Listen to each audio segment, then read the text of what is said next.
Hi అండి అందరికి. ఈ రోజు అయితే అమ్మోళ్ళ ఇంటికి వచ్చాం కదా. వచ్చిన తర్వాత పప్పు కడిగి పట్టి గారెలు అయితే చేసి పెడుతున్నానండి మా సార్కి.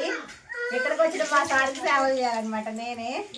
చూడండి ఫ్రెండ్స్, గారెలు అయితే వండుతున్నాను పక్కన. చూడండి ఫ్రెండ్స్, నేనైతే అక్కడైతే మా అత్తగారికి వంట చేసి పెట్టి వచ్చాను ఇక్కడికి వచ్చిన తర్వాత మా సార్కి కూడా ఇక్కడ వంట సార్లు కూడా నేనే చేయాలన్నమాట.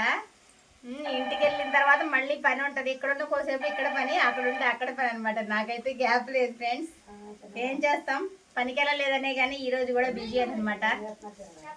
ఓకేనే ఫ్రెండ్స్, ఆడపిల్లల పరిస్థితి ఇట్లా ఉంటుంది. అమ్మ వాళ్ళు వండితేనేమో భర్తకి నచ్చదు కదా అని ఆడపిల్లలకి వంట చేసి పెట్టాలి. భర్తగారి ఇంటికి వచ్చినా సరే అల్లుడికి భార్య వండి పెట్టాలన్నమాట. ఎట్లుంటది, అమ్మ చేస్తే అయితే నచ్చదు. మా సార్కి నేనే వండి పెట్టాలి ఇక్కడికి వచ్చిన. Okay friends, bye. ఫ్రెండ్స్, మీరందరూ కూడా పుట్టింట్లోకి వెళ్ళినప్పుడు ఇలాగే చేస్తారో లేదో కామెంట్ అయితే పెట్టండి ఫ్రెండ్స్. మీరు కూడా నాలాగే చేస్తారంటే చేస్తామక్క, లేదంటే లేదు అని అయితే కామెంట్ అయితే పెట్టండి. లైక్ చేయడం మాత్రం మర్చిపోబాకండి ఫ్రెండ్స్. ఓకేనా, బాయ్ అండి.